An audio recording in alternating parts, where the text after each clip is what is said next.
퇴직 후 사람들은 종종 이렇게 말합니다. 이제 좀 쉬자고 했는데 막상 쉬니까 무너졌어요. 평생을 일에 매달려 살아온 사람에게 쉼은 달콤한 보상이라기보다 정체의 시작처럼 느껴지기도 합니다. 오늘은 은퇴하자마자 삶의 무게에 눌렸던 한 퇴직 교사의 이야기입니다. 그는 무너졌지만 뜻밖의 취미 하나가 그를 다시 일으켜 세웠습니다. 김성호 씨 올해로 70세. 중학교 교사로 38년을 근무하고 정년 퇴직했습니다.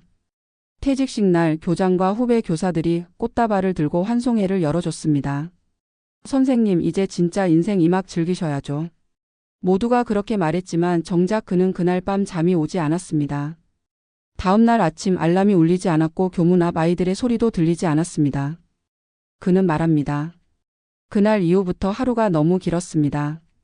점심때쯤 되면 도대체 내가 왜 일어나야 하는지도 모르겠더군요. 퇴직 후 첫 한 달은 어찌 보면 평화로웠습니다. 늦잠을 자고 신문을 읽고 천천히 점심을 먹었습니다. 그런데 그 평화가 길어지자 불안이 찾아왔습니다. 교사로 있을 때는 하루에도 수십 명과 대화하고 학생들의 눈빛을 보며 살아있음을 느꼈습니다.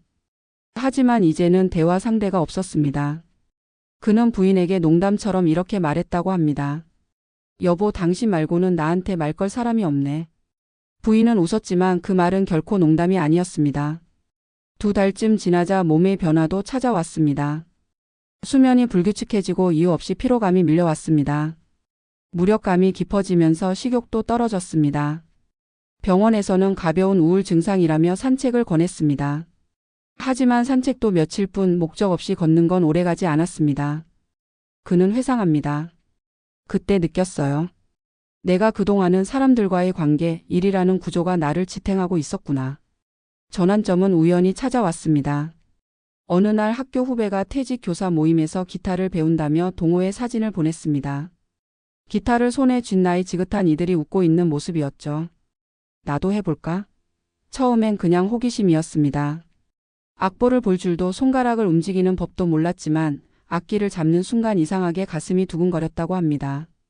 처음 한 달은 좌절의 연속이었습니다.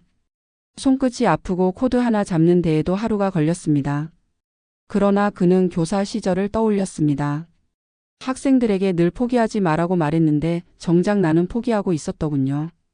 그 말을 자신에게 돌려주며 하루에 30분씩 연습을 이어갔습니다. 그렇게 3달쯤 되었을 때 G코드와 C코드가 손에 익었고 간단한 노래 한 곡을 완주했을 때 그는 울컥했다고 합니다. 그 순간 깨달았어요. 아직 나는 배울 수 있구나. 여전히 살아있구나. 그는 그 후 기타 동호회에 정식으로 가입했습니다. 매주 수요일 같은 은퇴자들이 모여 함께 연습하고 커피를 마시며 인생 이야기를 나눴습니다. 거기엔 의사 출신도 공무원도 택시 운전사 출신도 있었습니다. 직업도 달랐지만 모두 한 가지 공통점이 있었죠. 퇴직 후의 공허함. 기타는 그들에게 단순한 악기가 아니라 서로의 마음을 이어주는 다리였습니다. 김성호 씨는 1년 뒤 작은 공연에도 참여했습니다. 동호회 회원들과 함께 요양원에서 연주를 했는데 노인들이 박수를 치며 따라 부를 때 그는 눈시울이 뜨거워졌습니다. 누군가에게 다시 필요한 사람이 되었다는 그 감정, 그게 가장 큰 보람이었어요. 이후 그는 지역 복지관에서 무료 기타 교실을 열어 다른 은퇴자들에게도 배움의 즐거움을 나누고 있습니다. 이 이야기를 듣다 보면 한 가지 중요한 사실을 깨닫게 됩니다. 은퇴 이후 사람을 살리는 건 돈이 아니라 몰입입니다. 취미라는 것은 단순한 시간 때우기가 아닙니다. 그것은 자신이 여전히 성장하고 있다는 증거이며 외부 세계와 연결되는 통로입니다. 은퇴자는 하루 종일 시간이 많지만 문제는 그 시간을 어디에 쓸지 모른다는 것입니다. 그래서 우리는 반드시 자신의 하루를 설계해야 합니다. 전문가들은 말합니다. 은퇴 후 삶의 만족도를 결정짓는 요인은 재정보다 심리적 활력에 가깝다고. 그 활력은 새로운 학습, 타인과의 교류, 그리고 나를 표현할 수 있는 무언가에서 비롯됩니다. 김성호 씨에게 그것은 기타였지만 누군가에게는 그림이 될 수도 있고 글쓰기나 텃밭일 수도 있습니다. 중요한 건 결과가 아니라 참여입니다. 참여하는 순간 외로움은 줄고 존재감은 되살아납니다. 그는 마지막에 이렇게 말했습니다. 퇴직은 내 인생이 끝난 게 아니라 역할이 바뀐 거더라고요. 교실에서 가르치던 내가 이제는 인생을 배우고 있습니다. 이 말에는 단순한 겸손이 아니라 진짜 회복의 힘이 담겨 있습니다. 은퇴 후 무너짐은 결코 실패가 아닙니다. 그것은 새로운 나를 만나기 위한 통과 이래일 뿐입니다. 누군가는 그 문 앞에서 주저앉지만 누군가는 기타 한 대, 붓 한 자루, 흙 한 줌으로 다시 일어섭니다. 결국 중요한 것은 내 안의 생명력을 다시 깨우는 일입니다. 그리고 그 생명력은 언제나 작은 시작에서 비롯됩니다. 오늘 당신에게도 그런 시작이 있기를 바랍니다. 퇴직은 단지 직업의 끝이 아니라 정체성의 붕괴라는 깊은 심리적 사건으로 다가온다. 김성호 씨의 사례는 그 사실을 여실히 보여준다. 그는 퇴직 전까지 자신이 교사라는 단어로 완전히 정의된 사람이었다. 하루의 리듬은 종소리에 맞춰 움직였고 대화의 대상은 학생과 동료 교사였다. 그 세계 속에서 그는 분명히 존재하는 사람이었다. 하지만 퇴직과 동시에 그 모든 사회적 맥락이 사라졌다. 그는 더 이상 불려지는 이름이 아니었고 찾아오는 사람이 없었다. 이것이 바로 많은 은퇴자들이 겪는 첫 번째 충격, 사회적 무중력 상태다. 그리고 이 공백은 생각보다 훨씬 깊고 길다. 우리는 흔히 은퇴 준비를 재정적 문제로만 한정하지만 실제로는 심리적 사회적 구조의 붕괴가 더 큰 파장을 일으킨다. 인간은 누구나 소속과 역할을 통해 자존감을 유지한다. 직장 생활은 단순히 생계의 수단이 아니라 관계의 무대이자 자아를 증명하는 공간이었다. 그 무대를 떠나면 남는 것은 공허다. 하루 종일 뉴스와 유튜브, 스마트폰 속 세상만 들여다보며 살아가는 은퇴자들이 늘어나는 이유가 바로 여기에 있다. 그들은 여전히 움직이지만 더 이상 사회적 연결망 속에서 존재하지 않는다. 김성호 씨 역시 그 벽 앞에 서 있었다. 그러나 그를 구한 것은 거창한 철학이나 심리치료가 아니었다. 아주 단순한 행동의 시작이었다. 기타를 잡은 그 손끝의 작은 움직임이 마음을 다시 움직이게 했다. 행동은 생각보다 훨씬 강력하다. 퇴직 후 무력감에 빠진 이들이 공통적으로 하는 실수는 생각으로만 돌파하려는 것이다. 왜 이렇게 된 걸까? 앞으로 어떻게 살아야 할까? 나는 무엇을 해야 할까? 이런 질문은 끝이 없다. 문제는 이 질문들이 머릿속에서만 맴돌면 오히려 불안과 무기력만 키운다는 점이다.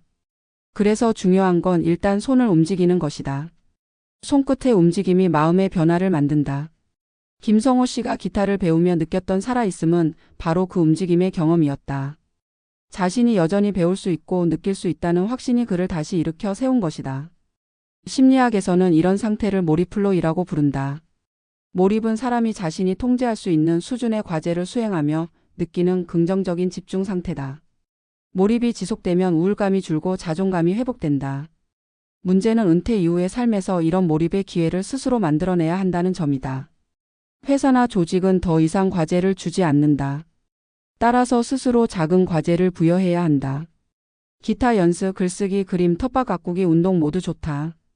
중요한 건 결과가 아니라 루틴의 복원이다. 사람은 반복 속에서 안정을 찾는다. 김성호 씨가 매일 30분씩 기타를 잡았던 것은 단순한 취미가 아니라 삶의 질서를 되찾는 행위였다. 퇴직 후 우울감의 또 다른 원인은 비교에서 비롯된다. 직장 시절의 동료들이 여전히 현역으로 일하거나 더 풍족한 노후를 보내는 모습을 보면서 자신을 초라하게 느끼는 것이다. 그러나 은퇴 후의 삶은 경쟁이 아니라 균형의 문제다. 어떤 이는 돈이 많지만 건강을 잃고 어떤 이는 경제적으로 여유롭지 않아도 사회적 관계 속에서 행복을 느낀다. 김성호 씨의 삶은 후자의 예다.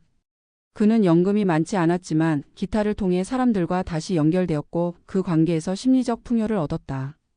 결국 은퇴 이후의 삶은 얼마나 벌었는가가 아니라 얼마나 연결되어 있는가로 평가받는다. 사회적 관계를 회복하는 방법도 달라져야 한다. 직장에서는 역할이 관계를 대신했지만 은퇴 후에는 인간 그 자체로 관계를 다시 만들어야 한다. 이때 필요한 것이 바로 공감과 참여다. 누군가의 취미 모임에 나가거나 자원봉사에 참여하거나 지역 커뮤니티의 얼굴을 비추는 것은 결코 사소한 일이 아니다. 그것이 새로운 소속의 시작이 된다. 김성호 씨는 기타 동호회에서 만난 사람들과 매주 연습을 하며 서로의 인생을 나누었다. 처음엔 어색했지만 어느새 서로의 이름을 기억하고 안부를 묻는 관계가 되었다. 그는 이렇게 말했다. 내가 기타를 배우러 갔지만 사실은 사람을 배우고 있었어요. 이 말은 은퇴자들이 반드시 되새겨야 할 핵심이다. 배움은 단지 기술을 익히는 과정이 아니라 타인과의 관계를 회복하는 통로이기도 하다. 나이가 들수록 배움은 더더욱 필요하다. 그것은 젊은 시절처럼 경쟁을 위한 배움이 아니라 삶을 유지하기 위한 배움이다. 새로움을 받아들이는 마음은 스스로를 젊게 만든다. 반대로 이 나이에 뭘 새로 하겠어라는 말은 자신에게 문을 닫는 행위다. 김성호 씨는 기타를 통해 그 문을 다시 열었고 그 안에서 또 다른 자신을 발견했다. 우리는 흔히 노년을 소비의 시기로만 본다. 젊을 때 쌓아둔 자산을 쓰고 여생을 즐기는 시간으로 여긴다. 그러나 현대의 은퇴는 점점 더 길어지고 있다. 60세에 퇴직해 90세까지 산다면 30년이라는 긴 시간이 기다린다.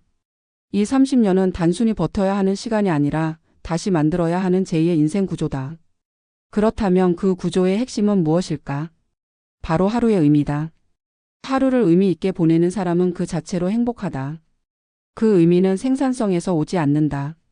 누군가에게 필요한 존재가 되고 자신이 몰입할 수 있는 일을 할 때 생긴다. 이제는 사회 전체가 이런 은퇴 후 회복의 과정을 지원해야 한다. 공공기관의 노인 프로그램, 지역 커뮤니티의 취미활동, 평생교육원 등의 역할이 점점 더 중요해지고 있다. 하지만 제도보다 더 중요한 건 개인의 의지다. 아무리 좋은 프로그램이 있어도 스스로 문을 열고 나가지 않으면 아무 일도 일어나지 않는다. 김성호 씨가 그랬듯 누군가의 권유나 우연한 기회라도 붙잡는 것이 시작이다. 인생의 후반전은 큰 결심이 아니라 작은 시도로 열리기 때문이다. 결국 은퇴란 끝이 아니라 새로운 정체성을 만들어가는 과정이다. 김성호 씨는 교사에서 연주자로 그리고 다시 누군가의 멘토로 거듭났다. 그는 더 이상 교실에 서 있지 않지만 여전히 사람들에게 배우고 가르친다. 그것이 그가 살아있는 방식이다. 퇴직 후 무너졌던 그가 다시 일어설 수 있었던 이유는 단 하나다. 나는 아직도 배울 수 있다는 믿음이었다. 그 믿음은 단지 개인의 생존이 아니라 인간의 근원적인 회복력이다. 당신이 어떤 상황에 있든 다시 시작할 수 있다. 인생의 주제는 은퇴로 끝나지 않는다. 오히려 그때부터 자신을 새롭게 써 내려갈 수 있다. 오늘도 누군가는 기타 한 대로 붓한 자루로 흙 한 줌으로 자신을 구해내고 있다. 그들은 공통적으로 이렇게 말한다. 이게 나를 살렸어요. 그 말 속에는 단순한 취미 이상의 의미가 담겨 있다. 그것은 삶을 다시 붙잡겠다는 선언이며 여전히 살아있음을 증명하는 언어다. 그러니 오늘 이 영상을 보는 당신에게 묻고 싶다. 당신을 다시 살릴 한 가지는 무엇인가? 그것이 무엇이든 지금 시작해도 늦지 않다. 삶은 여전히 당신 편이다.